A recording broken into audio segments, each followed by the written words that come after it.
कि जब भी मैं एक प्रॉम्प्ट डालता हूँ, जनरली हमारा कम्युनिकेशन का तरीका क्या, हम डायरेक्टली उसे रिक्वायरमेंट देते हैं और हम उसको देखते हैं कि भैया XYZ टाइप किया, वो हमें प्रोडक्ट बना के दे रहा है। बट द प्रॉब्लम जो आती है, जब आप प्रॉम्प्ट लिख रहे होते हैं for the person is going to vibe code, हम ना बहुत जेनेरिक प्रॉम्प्ट लिख देते हैं। जैसे कि मान लो अगर आप एक कोडर भी हो, आपके पास एक बंदा आके बोलता है कि sir I want to create a website, मैं एक वेबसाइट बनाना चाह रहा हूँ, और बस वो ये चीज़ बोल के चला जाए, तो मेरे को तो नहीं लगता कि दुनिया का बेस्ट से बेस्ट कोडर भी उसमें कुछ कर पाएगा। वो तो है ही है ना। मल्टीपल जो AI टूल्स आ रहे हैं लाइक ChatGPT, कर्सर, एंटी, क्या ये प्रॉम्प्ट को डिफरेंट तरीके से देखते हैं? जीपीटी के समझने में, किसी भी एक LLM के समझने में बहुत फर्क तो आता ही है। कि हो सकता है कि आपने जो सेम बात अगर क्लॉड को लिखी थी या वो सेम बात आपने जेमिनाई को लिखी, कैन बी एन इंस्टेंस की जेमिनाई ज़्यादा अच्छा आंसर दे दे, और कैन बी एन इंस्टेंस की शायद क्लॉड अच्छा आंसर दे, डिपेंडिंग अपॉन उसकी वेक्टराइजेशन पीछे बैकएंड में कैसी। टूल कौन सा यूज करना है वाइब कोड करने के लिए? There are tons of tool, but ये बता दो कि कौन सा टूल जो है जो फ्री में हो। माय पर्सपेक्टिव ऑल्सो, और प्लस जो मैं भी काफ़ी लाइक बोलूँगा कि प्रेफरेबली यूज़ करना चाहिए, that is Antigravity in my opinion, because वहाँ पर आपके पास Gemini, Claude as well as GPT वाले मॉडल्स की भी एक्सेस रहती है। So hi, welcome to this Tech Interview 101. In this series, we are going to have one of the finest in the industry guest to discuss few of the problems of the industries and what are the solution of those problems. So इस series में हम लोग यही चीज़ पे बात करने वाले हैं। तो प्रॉब्लम ये है कि आप लोगों ने सब कुछ ये फेस किया होगा कभी ना कभी कि भाई जिस हिसाब से इस इंडस्ट्री में AI टूल्स आ रहे हैं, राइट? AI टूल्स मीन्स कब ChatGPT से मामला शुरू हुआ था, anti gravity, cursor, Claude Opus, Sonnet, उसके बाद कीरोज और तमाम तरीके से, I will not be able to name all of those tools, इतने सारे टूल्स आ गए हैं। बट प्रॉब्लम ये है कि एक कहावत है, there is a saying my father used to tell me कि अगर आपको हाथी पालना है तो सबसे पहले ये सोचना पड़ेगा कि हाथी को हम खिलाएंगे कैसे, उसको रखेंगे कहाँ, उसको मैनेज कैसे करेंगे। सेम चीज यहाँ पे है कि जब से ये AI टूल्स आना स्टार्ट हुए हैं, मेरे अंदर भी क्यूरोसिटी थी कि I am also software engineer working in the industry, specialised in back end, तो जरूरत के टाइम पे हम भी यूज करते हैं ये चीजें। तो मैंने ये सोचा क्यों ना इनको एक बार देखा जाए, समझा जाए। बट प्रॉब्लम इज जो मैंने फेस की है कि होता क्या है कि जब भी मैं एक प्रॉम्प्ट डालता हूँ, जनरली हमारा कम्युनिकेशन का तरीका क्या, हम डायरेक्टली उसे रिक्वायरमेंट देते हैं और हम उसको देखते हैं कि भैया XYZ टाइप किया, वो हमें प्रोडक्ट बना के दे रहा है। बट द प्रॉब्लम जो आती है वो ये है कि जब वो प्रोडक्ट बनाता है तो प्रोडक्ट में क्या होता है, वो एक MVP जैसा दिखता तो है, लेकिन वो कभी भी शिपिंग लेवल का प्रोडक्ट नहीं होता है और ना भी वो स्केलेबल होता है कि हम क्लाइंट के साइड से इसको स्केल कर सकें या उसको शिप कर सकें डायरेक्टली। तो यही प्रॉब्लम पे कि how to actually vibe code, मैं लेके आया हूं one of the you can say expert in AI tools and Gen AI, and meet Mr. Jayan Gupta. Jayan, he is a data scientist at Geeks for Geeks. He is also training our student in Gen AI and data science field, and previously he was also having the experience with DRDO as a data scientist. So he will be the finest guy. He is the one of the guy who can tell you actually how to do vibe code or how to actually take the 100% of those tools efficiently. So welcome Mr. Jain. तो एक बार वही problem आपने सुन ली है। हाँ। हमारी problem क्या है, तो सबसे पहले आप बताइए कि जो हाइप चल रही है हर वीक में, जितना जल्दी, अब पहले फैशन का ट्रेंड होता था कि पहले straight fit jeans, regular fit, skinny fit, this type of trend, अब वो आ गया AI टूल्स में। मैं सांस लेता हूँ, नया टूल आ जाता है। बट द प्रॉब्लम इज कि हम इस टूल का बेस्ट एफिशिएंट यूज कैसे कर सकते हैं और कैसे रेडी टू शिप प्रोडक्ट बना सकते हैं। तो फर्स्ट ऑफ ऑल विकास, बहुत अच्छी अपॉर्चुनिटी आपने मेरे को इस पे बुलाया है, and plus it's very pleasure कि मैं इस चीज़ पे बात कर सकता हूँ। एंड रही बात इतनी एडवांसमेंट्स की, तो वो बात तो सही है कि हम रात सुबह देखते हैं जब रात को सोते हैं कि एक नया AI टूल मार्केट में आ चुका होता है, तो वो तो है ही है।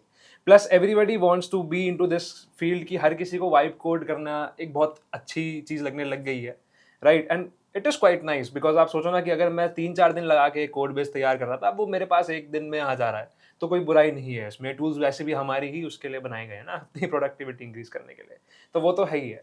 बट द पॉइंट इज कि लोग पॉइंट नहीं समझते हैं कि वाइब कोडिंग एक्चुअली में ना किसको करनी चाहिए और कब करनी चाहिए। सी 2-3 चीज़ें हैं जिसके बारे में मैं बात करना चाहूँगा। वो ये है कि जब आप प्रॉम्प्ट लिख रहे होते हैं for the person is going to vibe code, हम ना बहुत जेनेरिक प्रॉम्प्ट लिख देते हैं। जैसे कि मान लो अगर आप एक कोडर भी हो, आपके पास एक बंदा आके बोलता है कि sir I want to create a website, मैं एक वेबसाइट बनाना चाह रहा हूँ, और बस वो ये चीज़ बोल के चला जाए, तो मेरे को तो नहीं लगता कि दुनिया का बेस्ट से बेस्ट कोडर भी उसमें कुछ कर पाएगा, वो तो है ही है ना, बिकॉज उसको भी ये समझाना पड़ेगा ना थोड़ी बहुत टेक्निकलिटीज को, एक्चुअली मैं चाहता क्या। अगर मैं उसको सीधा सीधा थोड़ा और रिफाइन करके बोल दूं कि क्रिएट में ई कॉमर्स वेबसाइट, थोड़ा अच्छा आंसर आ सकता है, but still we have to decide ना कि हमें उसे क्या क्या देना था, रिक्वायरमेंट डॉक्यूमेंट। एग्जैक्टली। दूसरी ये चीज है कि vibe code is for automating वो टास्क जो करने में मुझे टाइम लगते थे, but at the end of the day जो मेरे प्रोजेक्ट का आर्किटेक्चर होता है, जैसे आप कोई भी एक प्रोजेक्ट बनाते हैं, whether that be agentic RAG या इवन मैं डेटा साइंस की फील्ड से हट के भी बात करूं, even if I try to create a website that has a chatbot integrated to it, still मुझे उसके अंदर कैसे लोड बैलेंस करना है, किस तरीके से मेरी वेबसाइट्स में कौन सी टेक्नोलॉजीज होनी चाहिए, how can I solve the problem of reconciliation with things like that, मुझे ये टेक्निकलिटीज का आर्किटेक्चर स्टिल अपने से ही तो सोचना पड़ेगा ना। एजेंट्स तो ये नहीं सोच सकते, because we had a discussion the other day कि एजेंट्स क्रिएटिव नहीं है, they are just generating the part for you, तो वो तो है ही है, right. So the fact is कि मैंने बहुत बार ये ऑब्जर्व भी किया है that people do not give a very specialised prompt to the agent and they expect a good answer from it. And specialised means meaning जैसे अगर मैं एक एग्जांपल के थ्रू बात करूं, जैसे मैंने आपसे बोला create me a website for, तो वो तो एक हो गया शायद एक नॉर्मल बंदा प्रॉम्प्ट लिखता, बट ऐसा प्रॉम्प्ट लिखने के लिए फर्स्ट ऑफ ऑल आपको खुद भी तो टेक्निकल नॉलेज होनी ही चाहिए। तो लेट्स जस्ट से कि मैं इस प्रॉम्प्ट को थोड़ा रिफाइन करता हूँ कि you are a specialised coder and I am expecting you to create a website for me which should be used for e-commerce and I want to use React or let's just say Next.js, जैसा आजकल Next.js चल रही है, मेरे को तो उतना idea नहीं है, तो we like I am going to be having this particular front end of my website in Next.js। आप डेटाबेस डिफाइन कर दीजिए कि मेरे को डेटाबेस MongoDB रखना है कि कौन सा वाला रखना है, राइट। प्लस अब आपको किस तरीके से ये मैनेज करना है कि आपकी प्राइसेस वगैरह ये सब कैसे डिस्क्राइब होंगे, कहाँ वो स्टोर होंगे, पेमेंट गेटवे आप कौन सा रखने वाले हैं, ये सारी चीजें आप अगर स्टेप बाय स्टेप उसे बताएं तभी तो वो एक अच्छा आउटपुट दे पाएगा, राइट। दूसरी बात ये है कि एक प्रॉम्प्ट का स्ट्रक्चर होता है और वो स्ट्रक्चर फॉलो करने के लिए एक बहुत अच्छा आर्टिकल गीक्स फॉर गीक्स पे भी वो I had published that a long time back, that is unified framework for prompt engineering.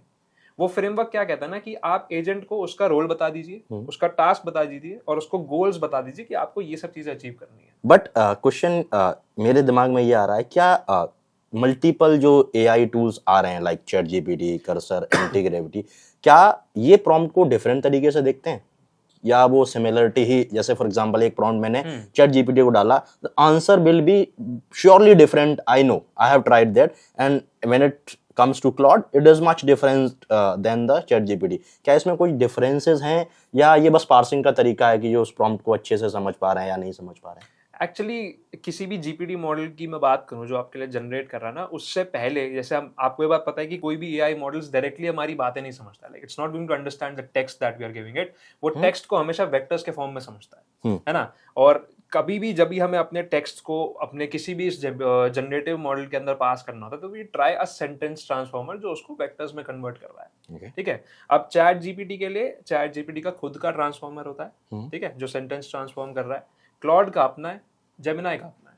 So of course जिस तरीके से मैं अपनी बात रखना चाह रहा हूँ, जितना अच्छा उनका ट्रांसफॉर्मर मॉडल होगा वो उतने अच्छे तरीके से उसके वेक्टर्स बनाएगा। सो ऑफ कोर्स इस वजह से क्या कह सकते हैं आप, जीपीटी के समझने में, किसी भी एक एलएलएम के समझने में बहुत फर्क तो आता ही है कि हो सकता है कि आपने जो सेम बात अगर क्लॉड को लिखी थी या वो सेम बात आपने जेमिनाई को लिखी, कैन बी एन इंस्टेंस की जेमिनाई ज्यादा अच्छा आंसर दे दे और कैन बी एन इंस्टेंस की शायद क्लॉड अच्छा आंसर दे, डिपेंडिंग अपॉन उसकी वेक्टराइजेशन पीछे बैकएंड में कैसी हुई। ओके, नेक्स्ट क्वेश्चन मेरा ये है कि मुझे ये समझ में आ गया कि वाइब कोड करते टाइम क्या करना चाहिए, प्रॉम्प्ट कैसे देना चाहिए, बट द क्वेश्चन उसको थोड़ा नेगेशन करते हैं कि वाइब कोड करते टाइम क्या नहीं करना चाहिए फॉर अ डेवलपर भी और या non tech people like non tech managers जो बस अपने आप को डेवलपर बनाने की कोशिश कर रहे हैं, वो क्या नहीं करना चाहिए? What I feel is that कि जैसे अगर आपने ये वाली न्यूज़ देखी हो कि Amazon कीरो ने कुछ ज्यादा ही वाइब कोडिंग कर दी थी कि उसने AWS ही शट डाउन कर दिया था कुछ टाइम के लिए, है ना।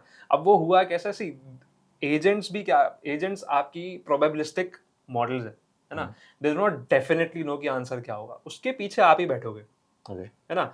तो एक बहुत मिसकंसेप्शन बहुत मैं आज तक लोगों को कहते हुए देखता हूँ कि that we do not know और we do not need to know how to code, क्योंकि वाइब कोडिंग तो अब आई चुकी है, एजेंट हमारे लिए सारे कोड्स लिख ही रहा है, ऐसा मत बोलिए है ना।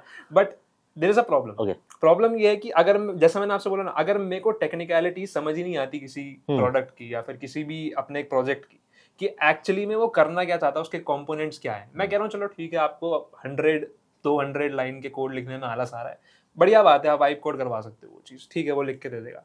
बट सोचो ना कि अगर मुझे ये पता ही ना हो कि यार पाइथन होती क्या है, पाइथन में ये फंक्शंस क्यों है, ये वो क्या है क्या नहीं है, प्लस मैं थोड़ी पाइपलाइन कभी खुद भी नहीं बनाई, तो मेरे दिमाग में एक अच्छी पाइपलाइन कभी बन के भी, जैसे जो मुझे जीपीटी आंसर दे मैं तो वो एक्सेप्ट कर लूंगा ना, I would be never able to optimise that solution. क्योंकि क्या होता है ना कि ये जो आपके आउटपुट्स आते हैं, they are very much good in nature for a entry level role, but जब आप उसको शिप करने जाते हो ना, या फिर जब आप उसको स्केल करने जाते हो, प्रॉब्लम्स वहां आनी शुरू होती है।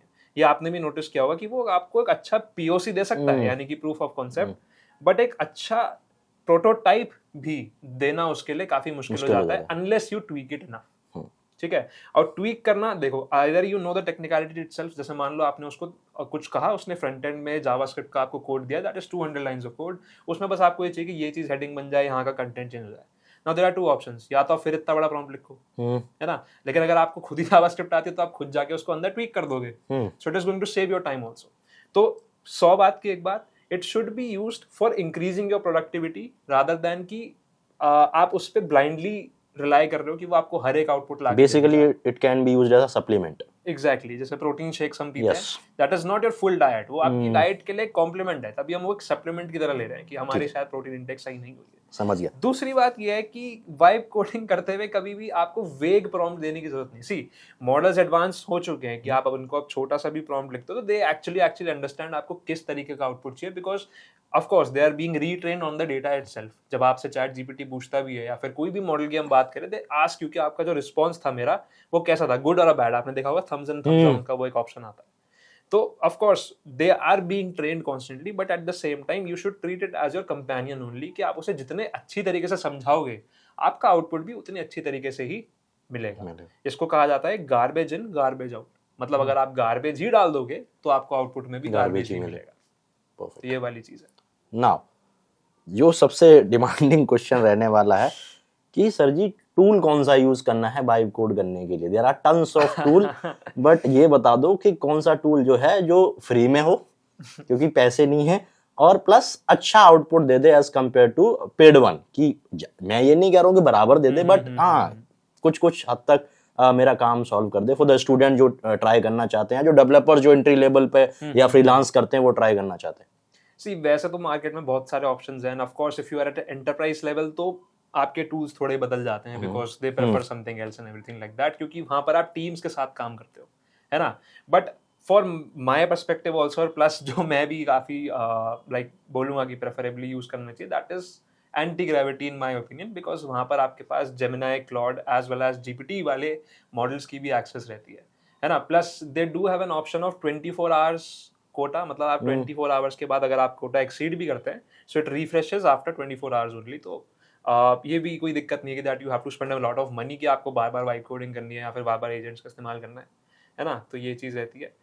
तीसरी बात ये कि एंटी ग्रेविटी का जो इंटरफेस मुझे पर्सनली लगता है ना, that is quite similar to VS code. और VS कोड शायद जितने भी लोग कोडिंग करते हैं सबने VS कोड यूज किया ही होगा, लाइक आई थिंक सो कि VS code is a bread and butter, हम कह सकते हैं कि सबने आई गेस यूज किया। IDE 101 एग्जैक्टली, है ना। तो VS कोड जैसा ही है। प्लस पर्सनली जैसे मैंने 2-3 और टूल्स ट्राई करे हैं, they are in the development phase only, है ना। एंड एंटी ग्रेविटी थोड़ा बहुत उनसे ज्यादा स्टेबलाइज्ड में आ चुका है, सो दैट इज व्हाई उस पे आप थोड़ा सा ज्यादा रिलाई कर सकते हैं फिलहाल के लिए। Maybe I don't know in the future कौन सा टूल कौन सा कब तबाही मचा दे, तो वो तो न्यूज का डेली का ही है ना।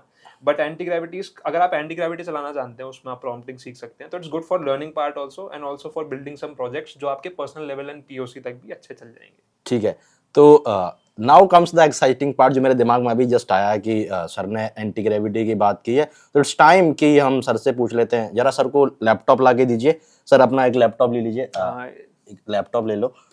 अब जरा मुझे फॉर द स्टूडेंट और द ऑडियंस पार्ट जो देखना चाह रहे हैं कि एक अच्छा प्रॉम्प्ट कैसा दिखता है, मैं सर की स्क्रीन लगवा दूंगा इस पॉडकास्ट में, कि आप देख पाओगे कि एक अच्छा प्रॉम्प्ट कैसे लिखा जाता है, how to have that most out of this particular model जो तुम्हें एक अच्छा रिजल्ट बना के दे दे, रेडी टू शिप। ऐसा नहीं कह रहा हूँ कि डायरेक्टली जाके तुम उसको डिप्लॉय कर सकते हो, बट हाँ समझने में, देखने में code as compare to the जिसको रोग वो कहते हैं कि भाई तुमने कुछ भी डाल दिया, उससे फार एफिशिएंट और ऑप्टिमाइज्ड होगा। तो सर एक बार जरा दिखा दीजिए ऑडियंस को कि कैसे डाला ठीक। जाता है प्रॉम्प्ट। चलो मान लेते हैं हम एक ऐसा प्रोजेक्ट बनाएंगे जो हमारे लिए ना क्या बोलते हैं, कोई भी जैसे मैं अगर डेटा साइंस की बात करूं, we have a very good problem कि हमें जब हम डेटा इनसाइट्स निकाल लेते हैं, we do need to visualise it. अब उसे हम डैशबोर्ड के थ्रू कर सकते हैं, चार्ट्स के भी थ्रू कर सकते हैं। अब आपको अगर थोड़ा बहुत आइडिया हो, जब हम चार्ट्स एंड डैशबोर्ड्स बनाते हैं ना, तो हमें बहुत सारी लाइंस का कोड बार बार लिखना पड़ता है। तो पॉइंट इज कि अब वो रिडंडेंसी वहां पर आ गई। अब ये बात समझ पाना फर्स्ट ऑफ ऑल कि वाइब कोडिंग से मैं क्या सॉल्व कर रहा हूँ, that is also very essential, है ना, क्योंकि मुझे पता है कि ये बार बार यूज होने वाला है। दैट इज वाई इसे मैं ऑटोमेट कर सकता हूँ। लेकिन क्या विजुअलाइजेशन बनेगी अगर मैं ये चाहूँ कि मॉडल ये अपने आप डिसाइड कर ले, दैट इज अ वेरी क्या बोल सकते हो, वेग पार्ट। ऐसा नहीं करना चाहिए, उसको आपको स्टिल बताना तो पड़ेगा कि which visualization should be a good approach in this particular part. अब अगर ऐसा है, अगर मैं ईडीए करता हूँ, उसके बाद मेरे पास एक आंसर्स निकल के आ रहे हैं, मैं बस ऐसे अगर इतना लिख दूं कि please build me a dashboard, तो क्या आपको लगता है ये काम करेगा? नहीं। तो एक बार इस प्रॉम्प्ट पे हम थोड़ा सा नजर डालते हैं। ये मैं जो अपनी स्क्रीन पे आप देख पा रहे होंगे, ये मेरा प्रोजेक्ट है which is called as text to visual agents, है ना।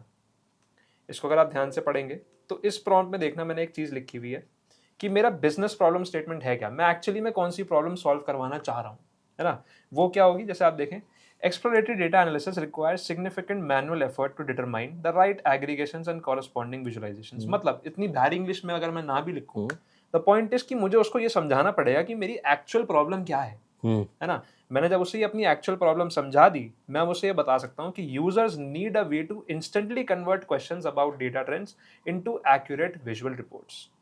मतलब अब मैं ये चाह रहा हूँ कि जो भी मेरे पास ये एक तरीके से मेरा ईडीए का आंसर निकल रहा है, उसको मैं रिपोर्ट्स में बना दूं। और मैंने एक अच्छे टेक्निकल वर्ड्स का इस्तेमाल किया, जैसे कि बॉयलर प्लेट कोड, है ना। Boiler plate code, if you don't no, is a code that is quite recent, मतलब फ्रीक्वेंटली रिपीटेड, कि आपको यही 4-5 लाइनें बार बार लिखनी पड़ रही है।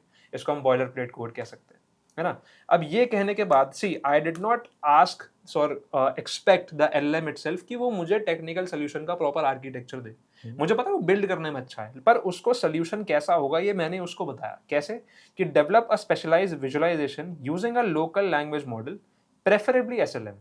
एसएलएम स्मॉल लैंग्वेज मॉडल होता है, जैसे जीपीटी और ये सब तो लार्ज लैंग्वेज मॉडल हो गए। एसएलएम बिकॉज इतना बड़ा हैवी टास्क नहीं है ना। ये भी डिसाइड कर पाना कि क्या मैं एलएलएम लगाऊं या एसएलएम लगाऊं, ये भी मेरा काम है। Okay, it's not going to be done by the agent itself. दूसरा, since I am working on this particular data set which is Spotify global music data set, I'm going to specify that कि मैं जो अपनी visualizations बनवाना चाह रहा हूँ अपने LLM से, that is for this particular data set।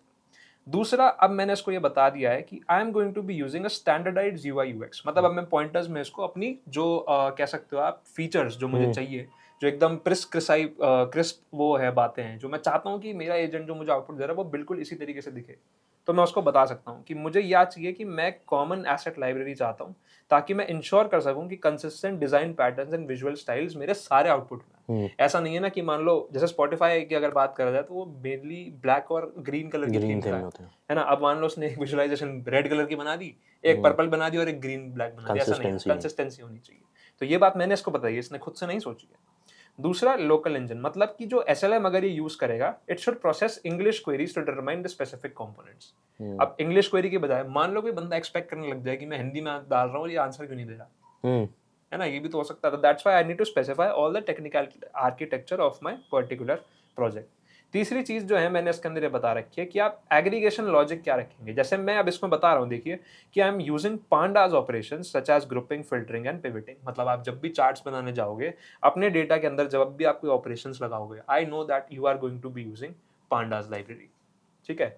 दूसरी बात, विजुअल सिलेक्शन, जैसे मैंने इसमें बोला कि appropriate chart type from the asset library, कि ये अपने आप थोड़ा बहुत ट्राई करे कि हाँ विजुअल सिलेक्शन कैसे होनी चाहिए। Although I can not 100% rely on it, I still would be needing to specify कि किस तरीके का चार्ट मेरे पास होना चाहिए, ठीक है। कोड एग्जीक्यूशन का मतलब क्या है कि उसके बाद जब ये जनरेटेड एंड एग्जीक्यूशन उसका ये होगा हमारे कोड का, तो एक स्पेसिफिक पाइथन या pandas code should render the final visual.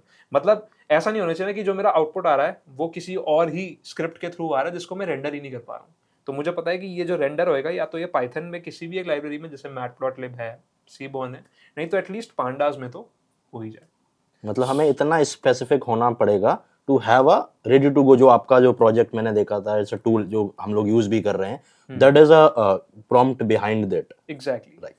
Firstly थोड़ा सा अगर मैं थोड़ा ऑफ टॉपिक जाऊं, आपको वैसे एक बार ट्राई करना चाहिए कि जो भी आपके दिमाग में प्रोजेक्ट है उसको प्लीज एक एक्सपेरिमेंटेशन में गूगल कोलैब पे या जुपिटर नोटबुक पे बना के देखिए। The only part that leaves behind इसकी देखो, आप कोर अगर बना लेते हो ना तो उसके अराउंड रैपर बनाना वाइब कोडिंग से अब किया जा सकता है, पर अगर आप कोर बनाना ही वाइब कोडिंग से एक्सपेक्ट कर रहे हैं तो that is not something which is an appropriate approach. वो हो ही नहीं पाएगा, या तो वो अच्छा नहीं बनेगा या फिर बन ही नहीं पाएगा।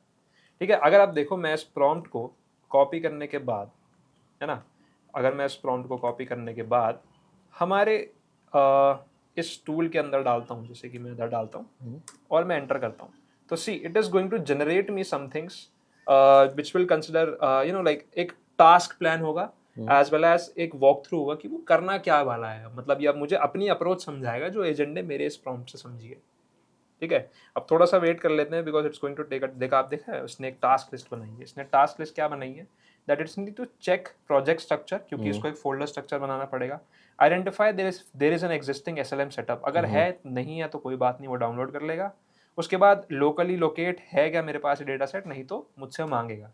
फिर डेवलप कॉमन एसेट लाइब्रेरी, एक एसेट लाइब्रेरी बना के रखेगा।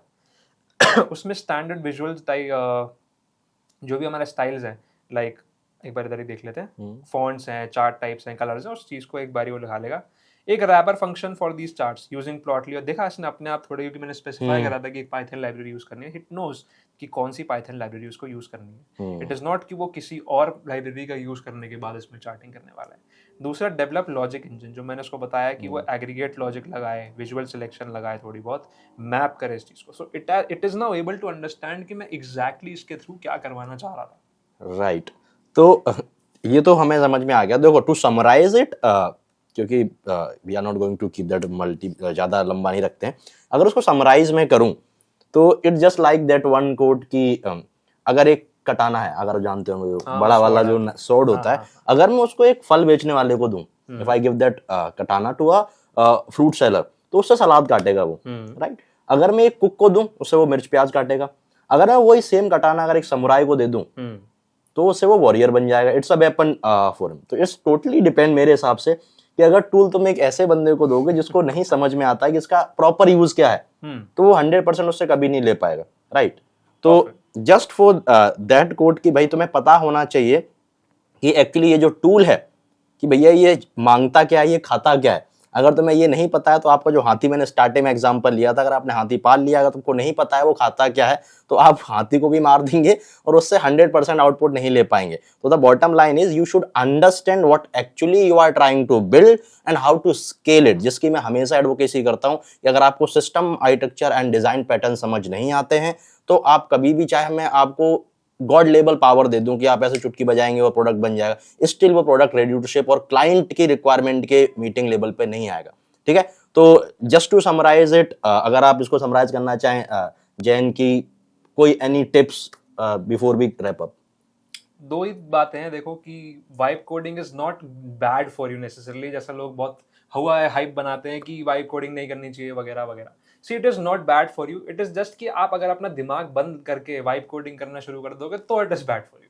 The point is if you don't leave room for experimentation, जैसे अगर आप अपनी अप्रोच पे नहीं सोचते हैं कि मैं एक्चुअली में क्या अप्रोच रखूंगा, है ना, तो फिर अगर आप वाइब कोडिंग से सब कुछ एक्सपेक्ट करेंगे तो फिर आप में और एक एआई एजेंट में क्या ही फर्क रहेगा। अगर वो चलो आपको इस तरीके के आंसर्स मुझे चाहिए होते तो why would I hire you और why would I need you, वो तो मेरे लिए एजेंट पहले ही कर रहा था। तो एक अप्रोच के बारे में, एक अपने सोल्यूशन के बारे में, उसके आर्किटेक्चर के बारे में सोचना बहुत जरूरी है।